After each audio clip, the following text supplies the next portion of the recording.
सभी उपस्थित परिजनों को मेरा सादर प्रणाम। जैसे कि हर बार बहुत सारी बातें होती है ब्रह्म सत्य और जगत मिथ्या से, मैं फिर थोड़ा पीछे जाना चाहती हूँ पर्यावरण को लेकर, क्योंकि मैं सचमुच बहुत चिंतित हो जाती हूँ। मुझे लगता है कि जिस तरीके से एक शरीर का एक प्रकृति से एक जुड़ाव है और या एक तरीके का एक नाता है, उसमें बहुत ही असंतुलन आते जा रहा है। क्षण क्षण ये असंतुलन हम महसूस करते हैं। और अगर हम कुछ नहीं करेंगे, अगर हम पेड़ नहीं लगाएंगे, अगर बल्ब जल रहा है आपके घर में, आप सोचेंगे 1 मिनट बल्ब जलने से क्या हो जाएगा, बहुत कुछ होगा। आप अगर ये अपने संस्कार में, अपने दैनिक जीवन में अगर इन चीज़ों को अगर आप नहीं लाएंगे तो बहुत ही कष्ट आपको नहीं होगा, आपकी आने वाली पीढ़ी को होगा। आप लोग सब लोगों ने रेड इंडियंस का नाम सुना होगा। रेड इंडियंस एक प्रजाति थी अमेरिका में जिसका नरसंहार, बहुत बुरी तरह नरसंहार किया गया, मतलब जेनोसाइड जिसको बोलते हैं। और ये अमेरिका के श्वेत जो संख्या थी, जो ब्रिटेन से आई थी, उन्होंने उनका बहुत बुरी तरीके से उनकी सारी जो नस्ल है वो मिट गई। लेकिन तभी एक रेड इंडियन ने एक वाक्य लिख के वो गए थे। और ये कितने साल पुरानी बात होगी, शायद हो सकता है इस बात को 300 या 400 साल पुरानी बात होगी है। उस रेड इंडियन ने, आप रेड इंडियंस के बारे में पढ़ सकते हैं, आप पढ़ सकते हैं, आप पढ़ेंगे तो आपको बहुत, और ये पढ़ना भी चाहिए क्योंकि अभी भी जो अमेरिका कर रहा है बाकी देशों के साथ या अपने समाज में उनका जिस तरीके से भेद चल रहा है, एक काले लोगों को लेकर, गोरे लोगों को लेकर, उनका जिस तरीके से उनकी मानसिकता है, ये आपको समझ में आएगी।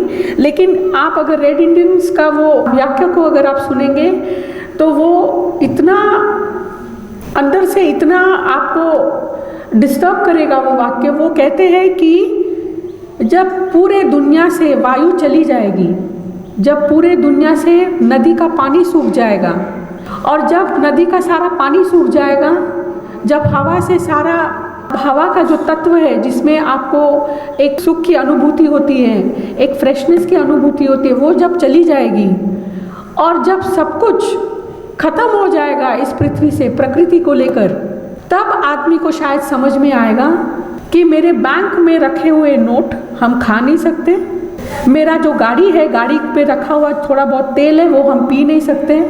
और ये उन्होंने अपने भाषा में उन्होंने समझाया था। उन्होंने कहा था कि जब नदी में मछली नहीं बचेगी, जब वायु में वो जो प्राण देने वाला एक जो तत्व है वो खत्म हो जाएगा, तो हम क्या करेंगे तब। यहाँ पे और एक बात अरुण सर ने बताई, फिनलैंड की बात की। फिनलैंड और भूटान में एक छोटा सा फर्क है जो मैं इधर थोड़ा सा उजागर करना चाहूँगी। फिनलैंड में लोग समृद्ध हैं, फिनलैंड में बहुत पैसा है, डेनमार्क में भी बहुत पैसा है, लेकिन फ़र्क ये है कि लोग समझते हैं कि पैसा होना सुखी होने का तात्पर्य नहीं है, मतलब इसमें कोई ब्रिज नहीं है। आपको पैसा आपको एक अच्छा जीवन दे सकता है। आप आश्चर्य करेंगे फिनलैंड में जिस तरीके का समाज है वहाँ पे, वो लोग आराम से 10-10 रोल्स रॉयस, BMW, आप जो कार्स आपको मालूम है, जो बहुत महंगे कार्स है वो रख सकते हैं। लेकिन आपको पता है आधा से ज़्यादा फिनलैंड की जनता साइकिल से काम पर जाती है, साइकिलिंग करती है। दुनिया में सबसे बड़े साइकिलिस्ट की अगर संख्या है तो वो फिनलैंड में है। और वो लोग इस तरीके से वो लोग सफ़र करते हैं कि अगर उनको मान लीजिए बहुत दूर जाना है, वो जाने के लिए वो साइकिल से नहीं जा सकते हैं, तो जानते हैं उनके यहाँ एक साइकिल, मतलब ये साइकिल्स हमारे इंडिया में भी मैन्युफैक्चर होते हैं। उस साइकिल को आप मोड़ सकते हैं, उस साइकिल को वो मोड़ते हैं, ट्रेन में चढ़ते हैं, और वो ट्रेन में वो साइकिल को जब जोड़ते हैं तो वो एक ही चक्का दिखता है आपको, मतलब एक चक्का और एक छोटा सा हैंडल। और वो अपने जब गंतव्य स्थान में उतरते हैं फिर उस साइकिल को खोलते हैं और फिर वो साइकिलिंग करके जाते हैं। मतलब ये मैं क्या कह सकते हैं सोच के लिए, इसलिए नहीं क्योंकि उनके पास पैसा नहीं है, उनके पास पैसा है। और भूटान का जो है, भूटान का जो ज़िंदगी को देखने का जो तरीका है वो बहुत हद तक एक बुद्धिस्ट फिलॉसफी से आता है, बुद्धिस्ट सोच से आता है। और भूटान वैसे देखा जाए तो गरीब देश है, लेकिन मैं भूटान को इसलिए ज़्यादा मुझे लगता है कि गरीब होकर खुश होना ये अपने आप में बहुत बड़ी उपलब्धि है।